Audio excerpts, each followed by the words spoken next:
Hello, everyone. So I hope you all enjoyed your food, and thanks again for F5 for providing that, and thank you everyone that has decided to stay, not just eat pizza and leave. For 2 meetups running, I'd like to welcome back Jiri back to the stage to talk about his best practices for writing Ansible playbooks. So thank you.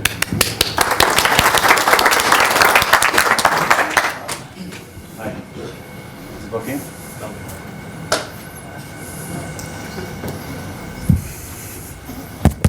We have the other mic on, please. Yes, good. So hello, my name is Jiri Tyr, and I came to talk about my best practice for Ansible roles development. But before I start with this presentation, I presented here also on the previous meetup, and there was a question at the end from one of you, whether I was presenting dynamic inventory script, and there was a question whether we can use multiple inventory scripts and join the functionality of multiple inventory scripts to get some bigger inventory, basically. So is the person here who was asking this question? Was it you? Okay, so yes, it is possible. As I said last time, I thought that it is. So I did some tests and created some pull requests for it. So I tested it on EC2 inventory. So you can use my dynamic inventory to build kind of like the structure of the inventory, and then EC2 inventory script to insert the host from EC2 into those groups.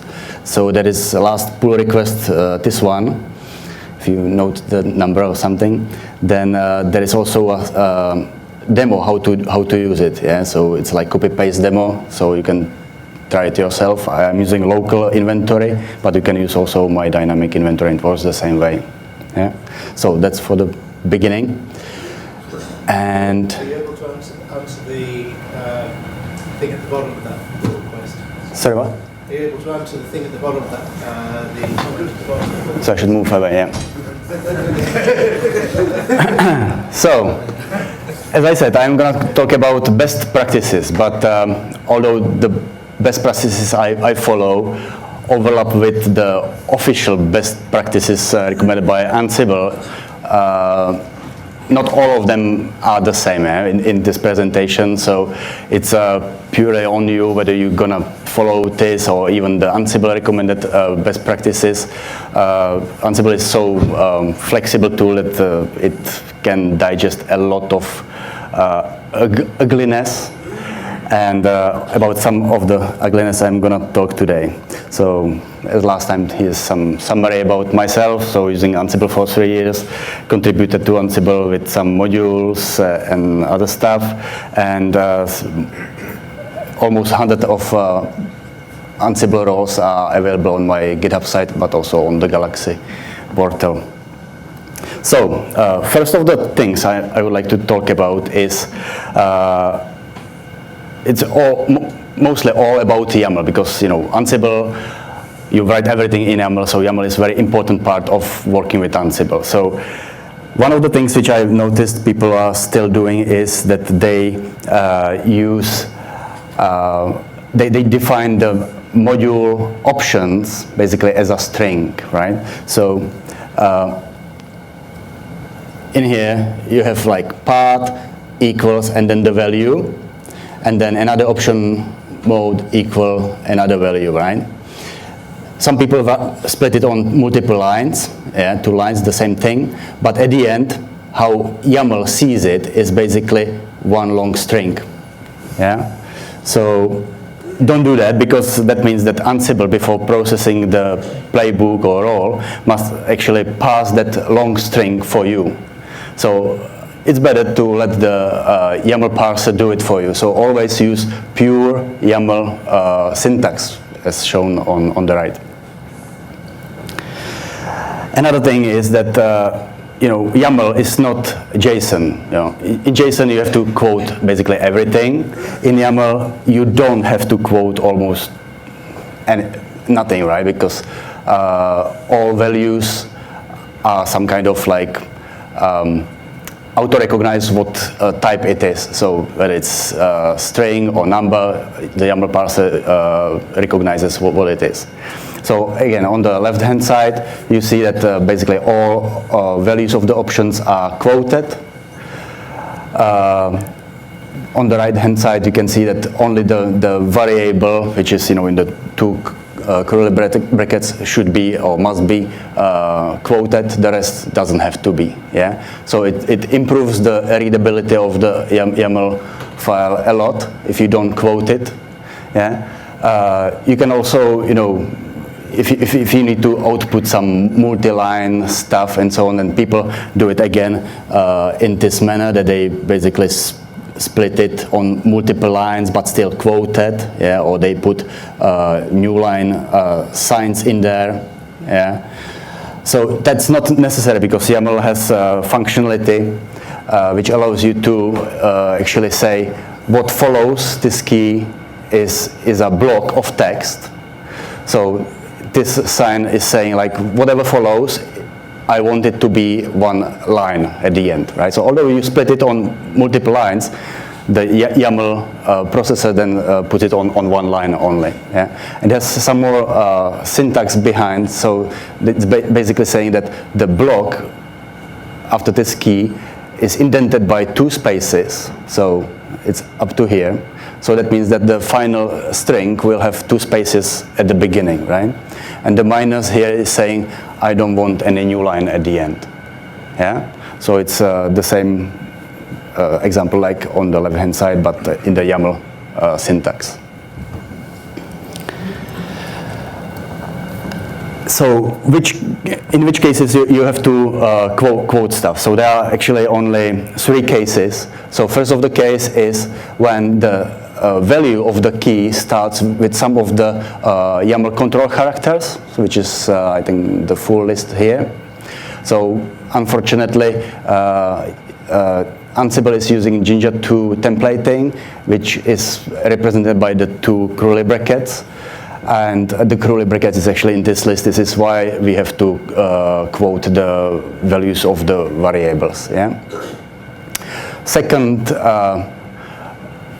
case is that the value contains a colon followed by a space, which is basically interpreted by YAML processor that the thing before the colon is the key of another YAML structure, so that would be wrongly interpreted by YAML parser. And third case is when you have a value of some key which gets translated to different type when the YAML processor passes the file. So one of those things is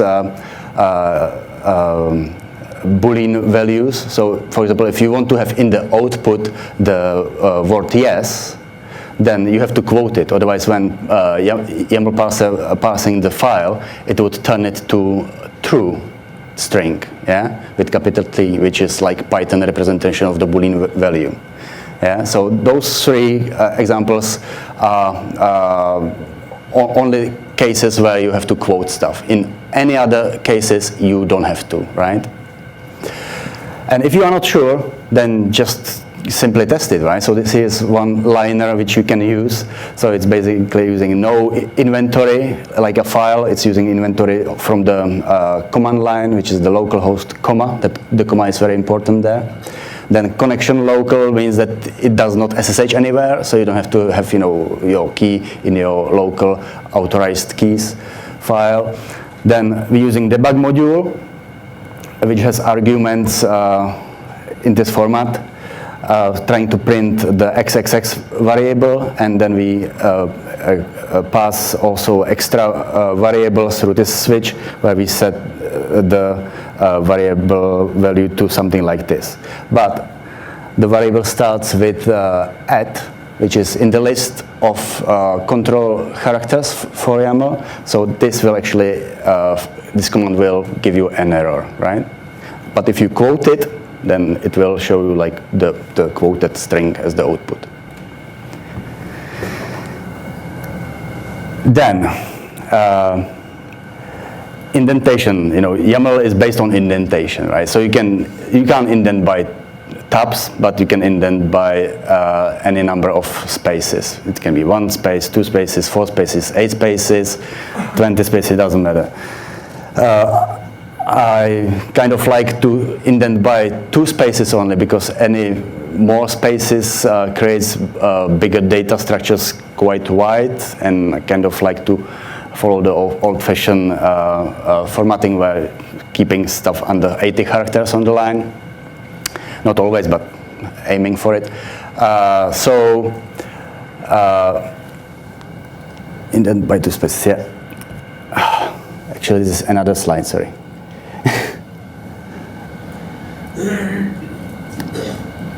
Oh, that's only, sorry, it's wrong title only of the slide. But yes, so in the first bad example, indentation by 4 spaces, as I said, if you have some deep data structure, then you end up with really wide block of text.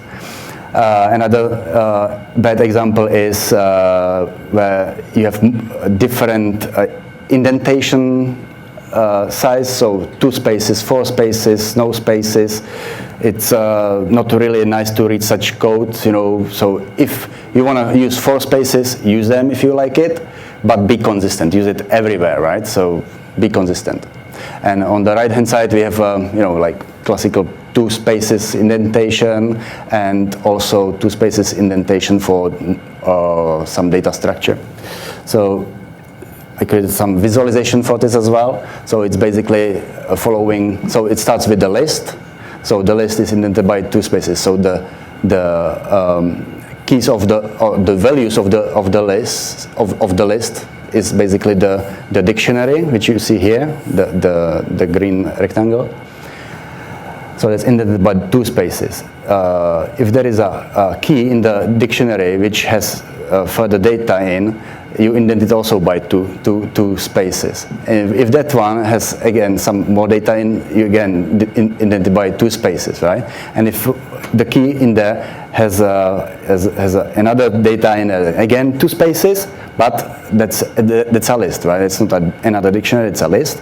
So in the list, you indent the value of it follows by the value of the list, but then you indent it because the value of the list is another dictionary, which is another data structure inside. So you indent it from the beginning of that block by 2 characters. So here it shows 2 spaces, but it's basically 2 characters from the previous data type, let's say. Yeah.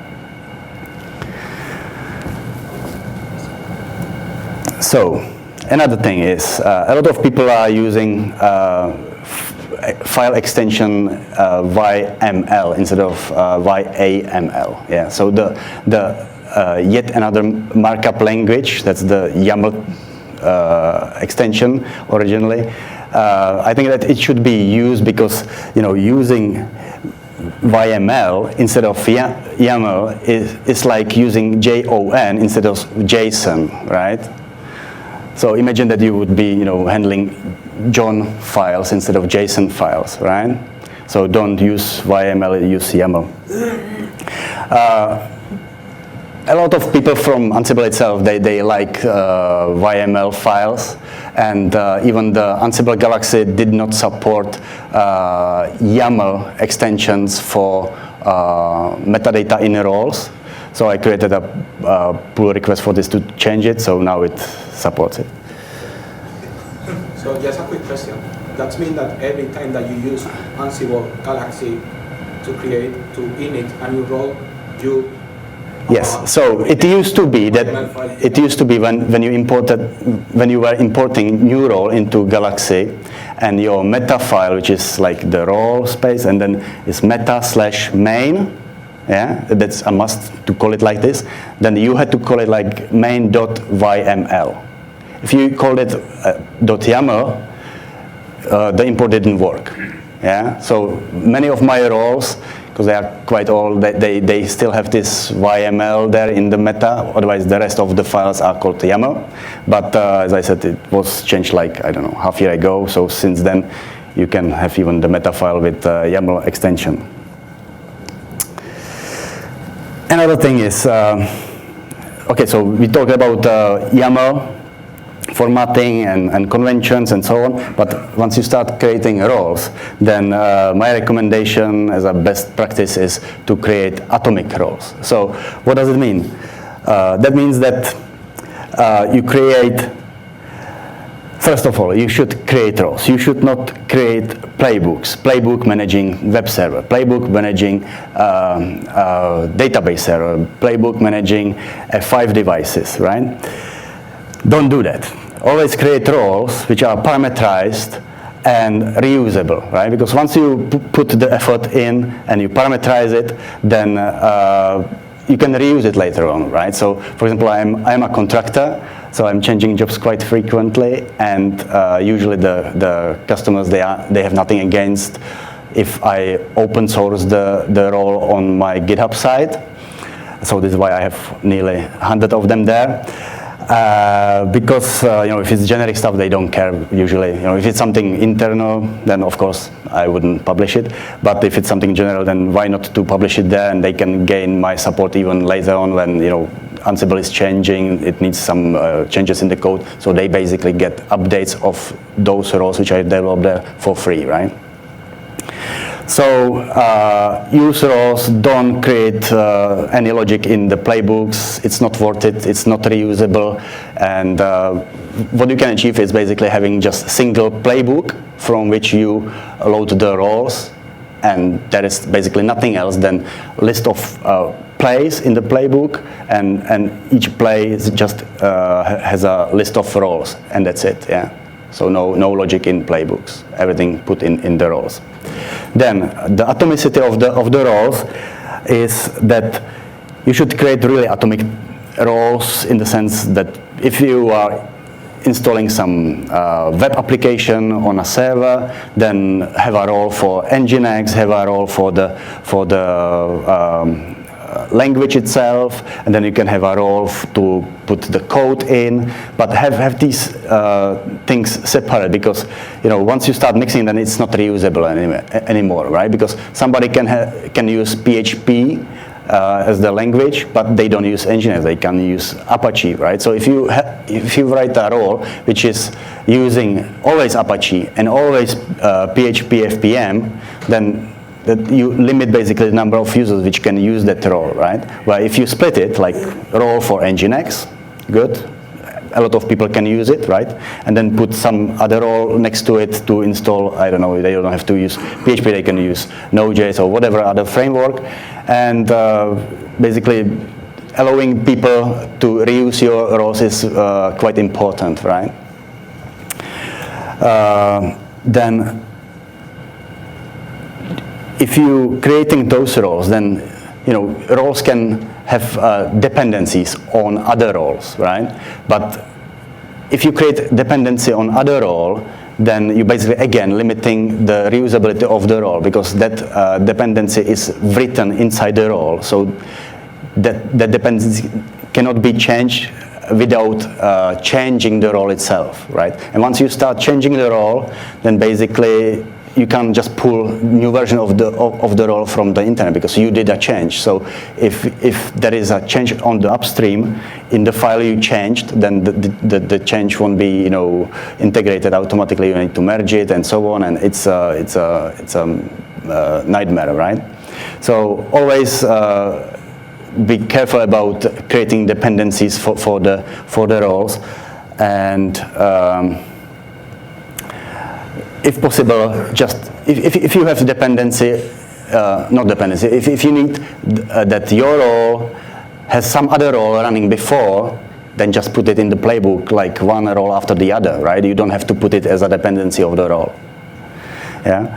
So dependency of the role should be used mainly only when, for example, you download some role from the internet is good, but you are missing, let's say, one task there, right? So you can go and contribute to the role in the upstream, but in the meantime you can create so-called like wrapping role, which will just add that task on top of the role you just downloaded and create the role and put the role which you just downloaded in the dependencies of your wrapping role, right? So I will talk about the wrapping roles later. Another thing is that the role usually comes with a set of variables, right? So either in the defaults directory or in the vars directory.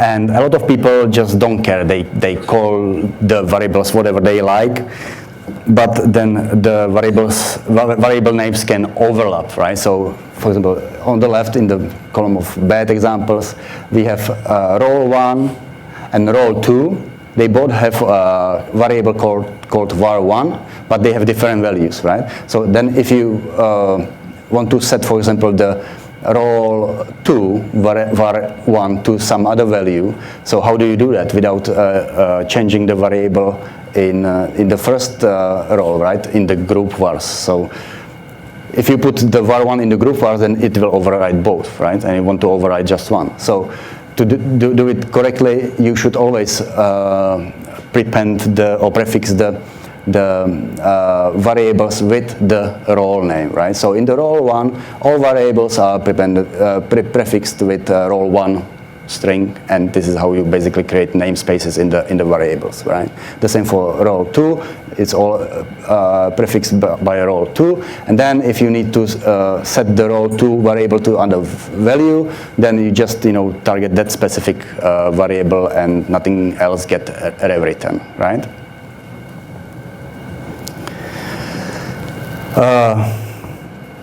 Another example which I saw is that the people create a role and using variables in the role, like in the case in the bad column there. So they're using role1 var1 and role1 var2, right? But they defined in the defaults only the var1. And it's fine for them because they know that the var2 must be always defined by the user, so they put it somewhere in the group vars, and it will always get there, right? But such a role is not really reusable. If somebody else gets such a role, and you don't put any documentation, or if you don't put the information that the role1 var2 should be declared somewhere else, then the role won't work for the user, right? And then it must go and edit there, and again, it's not reusable because they change the role and so on, as I discussed before. So the right way to do it is to declare all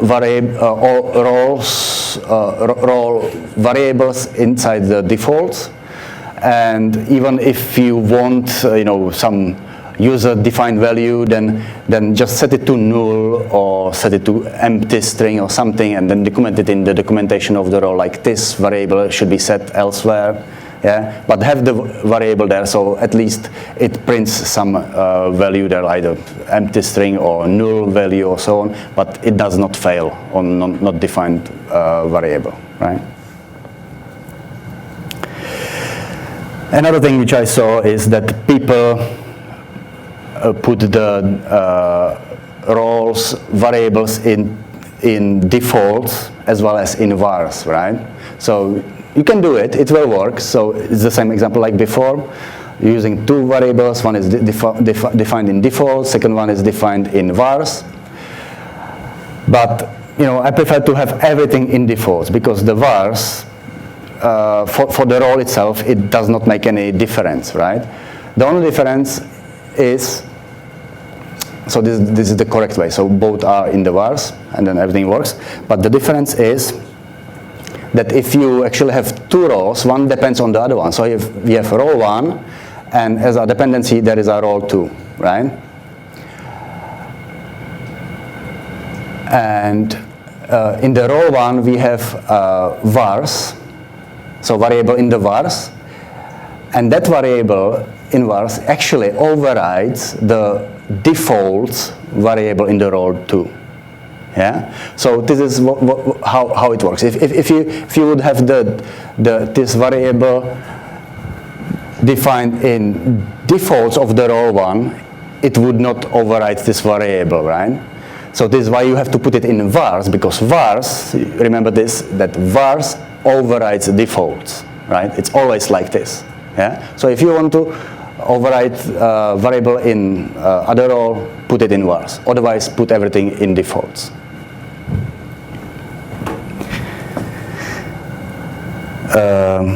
And that's the case of the wrapping role. So the role 1 would be the wrapping role around the role 2, right? So this is how you basically redefine the variables of some other role. Another thing is, again, a little bit aesthetical, but I think that every task should have a name. Yeah. So when you see the output of the playbook, you don't have to guess what kind of task it is. Just give it some reasonable name, right? And then you know what's happening there.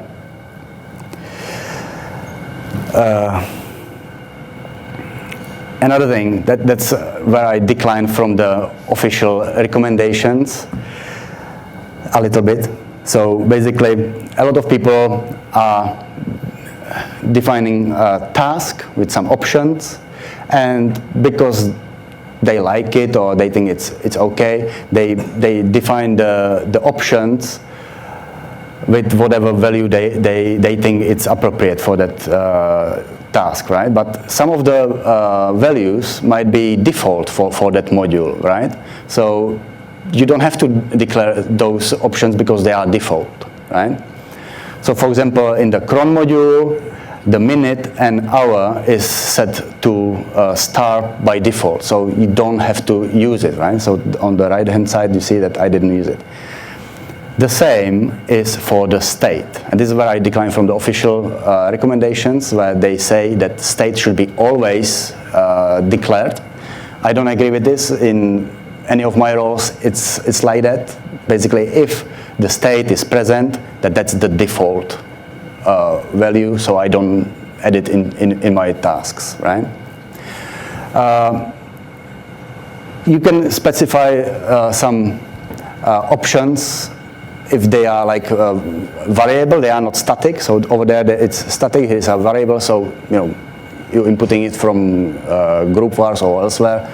So in that case, specify even the default values with this, although this has, for example, in the group vars, the default value, the star as well, but you might change it, so define it here. Another thing is you should tag everything. So tagging is a very useful thing. Basically, you don't have to run a kilometer-long playbook from beginning to the end. You can pick just the group of tasks you want to use, and you group those tasks by tagging, right? You can also start the playbook from certain task. There is an option for Ansible playbook that you can start from whatever task, but to run just a set of tasks, you have to tag it, right? So the good practice is to tag every single task, even if you would use the same tag for multiple tasks. It's still better than run the whole playbook, from beginning to end. It's still better to run less tasks, right? So you can, the tags is usually a list, but you don't have to use list. You can put also the string here. If it's just one tag, it's fine. Regarding the tagging and running just small portions of the playbook or role, I created a small example here. It's quite interesting pattern, right? So most of the roles I created is for some service, like installing Nginx or Postgres or whatever other service. So it's usually like installing package, configuring it, so some modification of configuration file, starting the service, making sure that the service is enabled after the reboot, and that's it basically, right? But that's for the first installation. It's good enough just to run all of these, right? But for example, if you have VM, long-living VM, where you want to upgrade the package, then you change the variable holding the name package to contain also the version. But in that case, you also want to restart that service, right? Once you install a new package, you want to restart the service, right? So we put notify, and we notify handler to restart the service.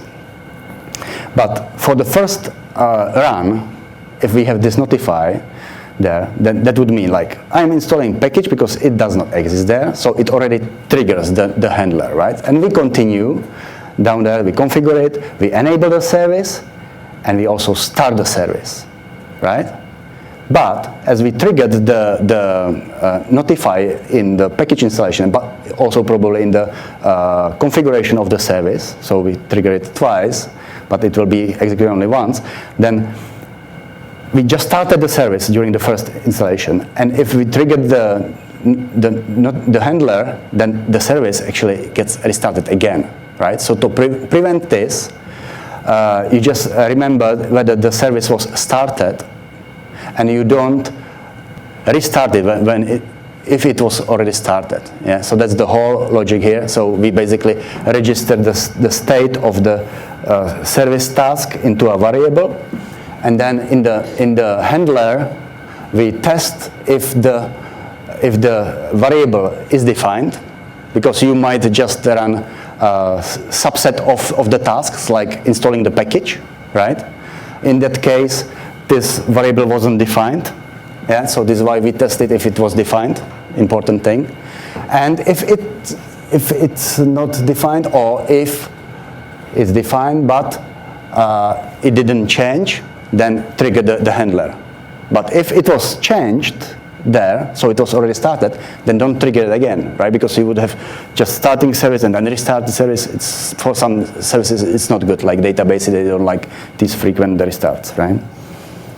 So that's one of the patterns which I follow in most of my roles. Another thing is that one of the tasks for the services is to configure the service, right? So some people, they don't like to create template for that configuration file. They just like to change the value in the config file by using module line in file, right? So we basically provide a path to the file, regular expression to find the line, and the replacing line. I don't like it because I like to have power over the whole file, so I know what's in there, no surprises, right? So if you manage the whole file, you know what's in there, right? So create a template, put the configuration there, parameterize it through variables, and do it this way. But sometimes, it's a big file, for example, for Nginx, right? So how do you configure something so complex like Nginx? Nginx can have like unlimited number of configurations, right? So if you're creating a role which configures Nginx, then it's always in some specific way, right? So how do you create a role which is universal, which can be used for any scenario, right? You can't do it if you're using templates which have all the options there, although parameterized, but somebody might not want this option there, or he wants more options there. So how do you handle this situation, right? So I created a tool which I call config encoder filters. And I'll show you what it is. It is basically a set of Jinja 2 filters which takes YAML structure and convert it to another structure, right? And that another structure can be any of the, I think, 10 or 11 configuration formats here. So those are supported, and it works like this. So in this bit, we have what we want to get. So it's like, if you look at it, then it's typical ini file. It has section, options, and some values, right? But if you take that, you can also write that data structure in this YAML format, right? So we have variable which holds the section. Then inside the section, we have 2 options, and they have some values. So that's the representation of that thing, yeah? And then we just define a template which points to our template file, and will create this configuration file. And inside that template file, we have the variable which we define over there, and we pipe it to the encode ini. So that's the Jinja 2 filter. And this filter expects this format of input, and it will generate that output, right? So this is how it works. But the problem here is that, what if you want to just make this one different for somebody else? So, okay, you can create a variable, right? But what if somebody doesn't want to have this option there and only this option there, right? So how do you handle these kind of, or doesn't have to have section 1 at all? He wants to have it called section 2. So how again, you handle these situations to create a role which is so generated, it allows you to actually tap into any part of this data structure, right? So for that, again, there is a way in Ansible, and that's the power of, from my point of view, that's the biggest power of Ansible, that it allows you to handle the variables in a way that you can basically create a variable which points to another variable, and so you can compose the final variable. And this is actually what I'm doing here. So on the previous slide, we have my app config variable, which is this, yeah?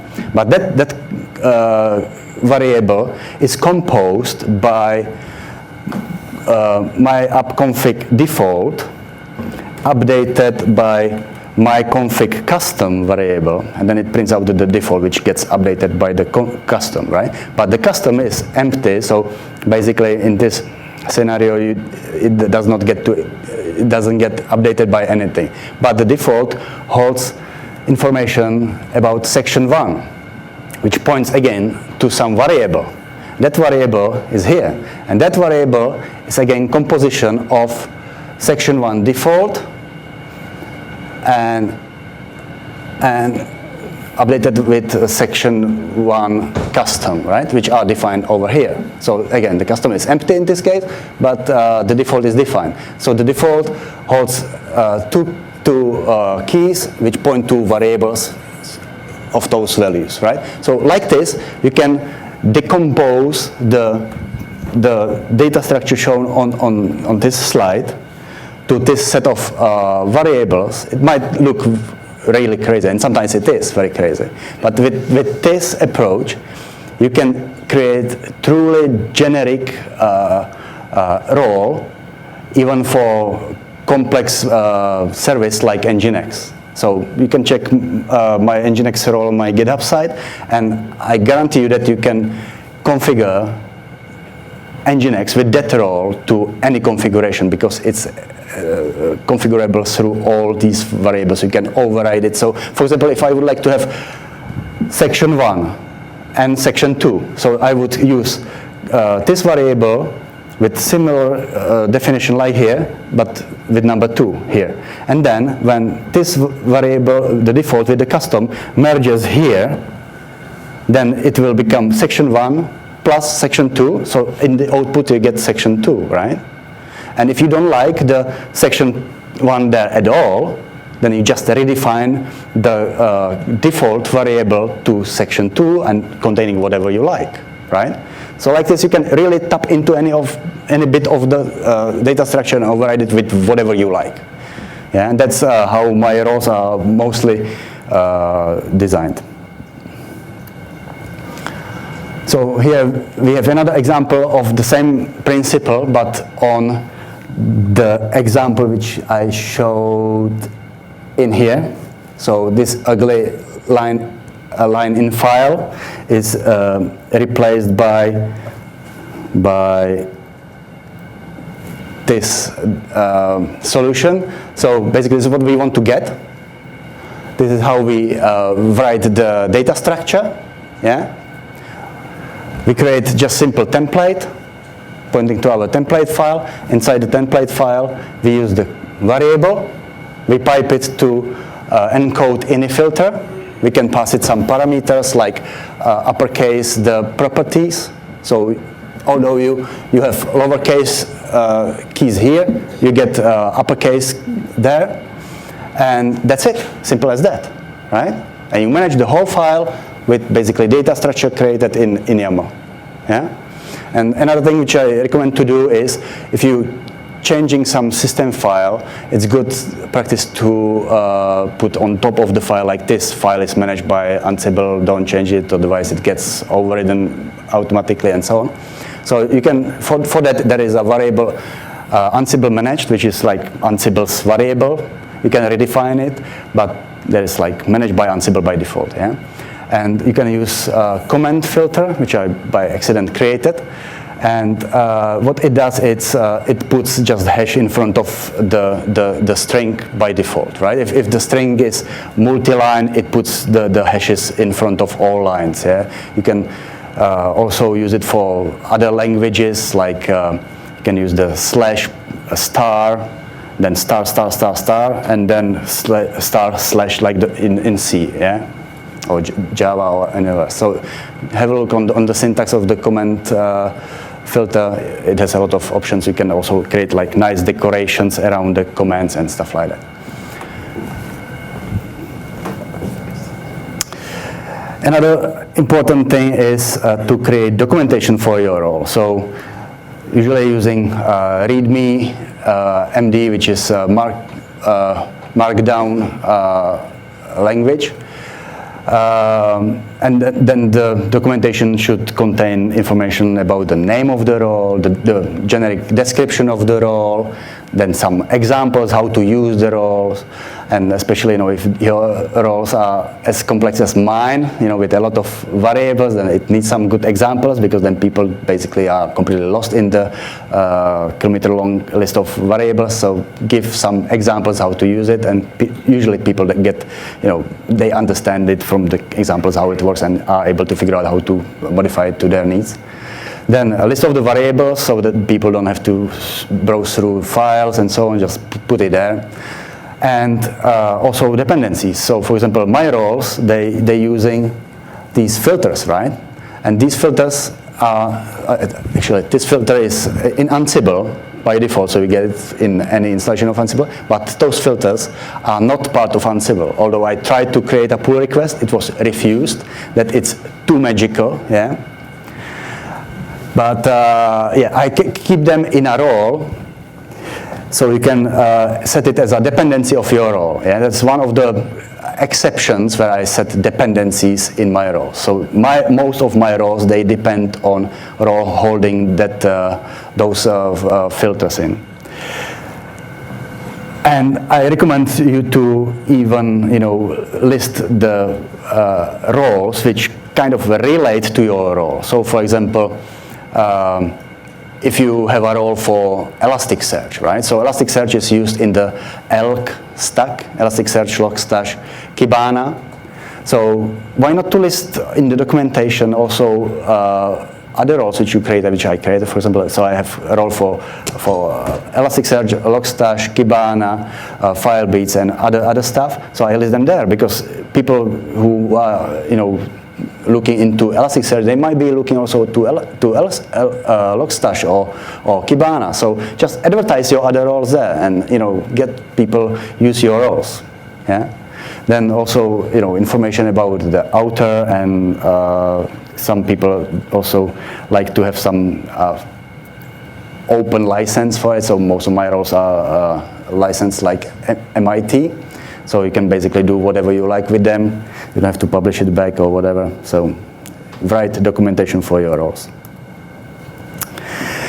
And we're getting to the end of my presentation, and the last bit is a demo, live demo.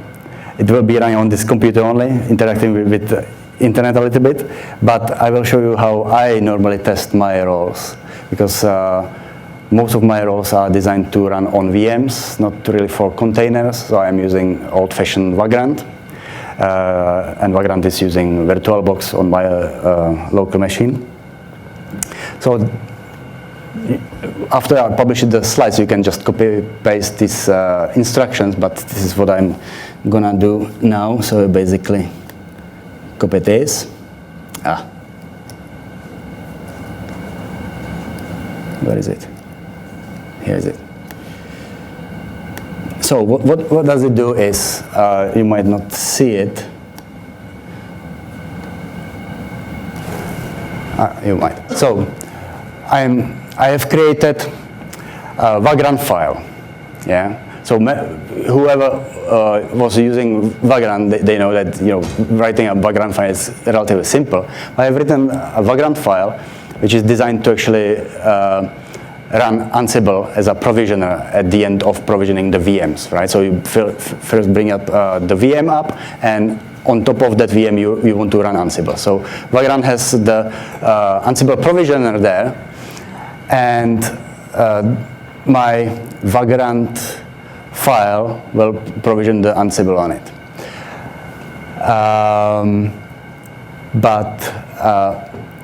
You don't want to modify the Vagrant file every time you want to test some other role, right? So some testing requires you to have like multiple disks, right? Some other case requires you to have multiple CPUs because the application you're installing is more demanding. It needs more memory, more CPUs, and so on and so on. Sometimes you want to test multiple VMs together, like in the Elk stack. So, for example, one node for Elasticsearch, one node for Logstash, and one node for Kibana, right? How it will all interact between each other. So again, you would have to go and modify the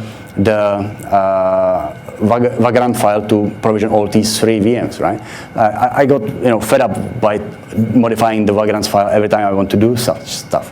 So I created a Vagrant file which reads a configuration file, right? So the whole internal thing in the Vagrant file, it gets configured based on a configuration file.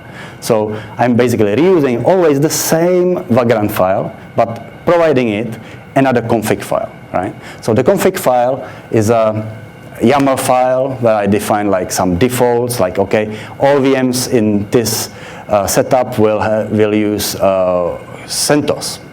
Yeah, they will have this amount of memory and so on, and then I define the list of VMs. You can also define all these parameters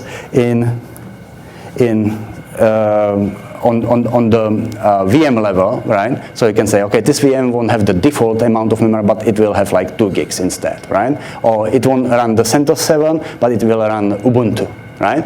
So all this you can configure inside the configuration file. And you can also choose whether to provision the VM with Ansible after the VM is up and running, or whether you want to run Ansible on it like after each VM is up and running, or if you want to run Ansible at the end over all VMs which you just spin up. So all this is inside the configuration file, right? And I'm gonna demo it here by copying this text. So basically I am cloning the Vagrant file from my GitHub site, creating a directory for it. I'll make it bigger. So cloning the Vagrant file, creating directory for it, changing directory to create a directory, and then I'm cloning Nginx role, putting in the role/Nginx. Then I am cloning the config encoders filters role, putting it again to roles, some name.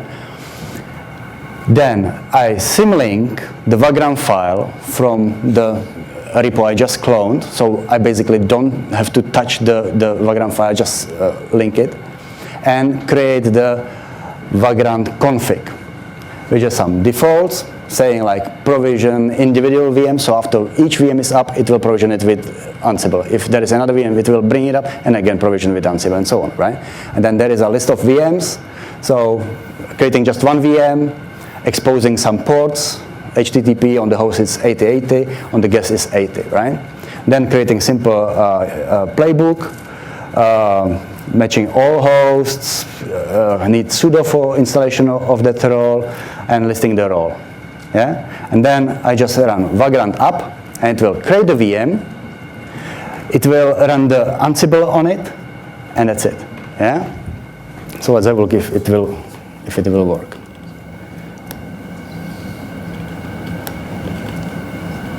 So I copy this. I need to put it in a editor first because there are some funny spaces there. So I need to replace that funny spaces with normal spaces. Yeah. And that one I will run.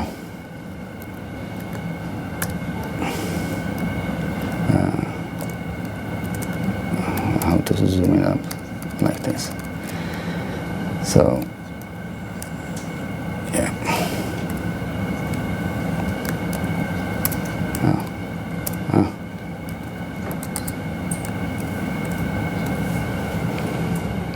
Yeah. Just run it. It's cloning, creating the directories, and spinning up the VM. So I have the Vagrant box downloaded already locally, so it doesn't have to download it. If you don't have it, it will download it for you. So creating the VM, configuring it based on the config file. So you can see it exposed the port 80 to 8080 on my laptop.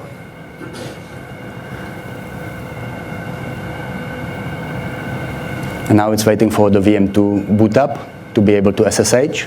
When it can SSH, it starts running the Ansible. Here we go, running Ansible on it.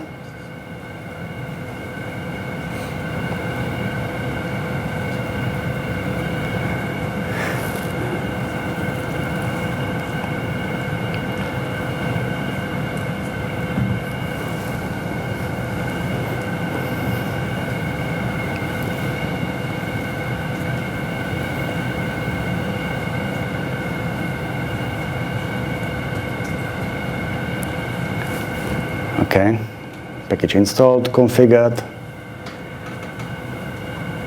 Good. So we have the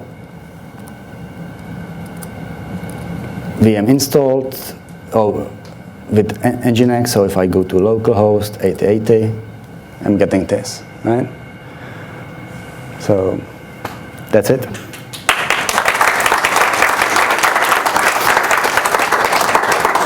Some questions?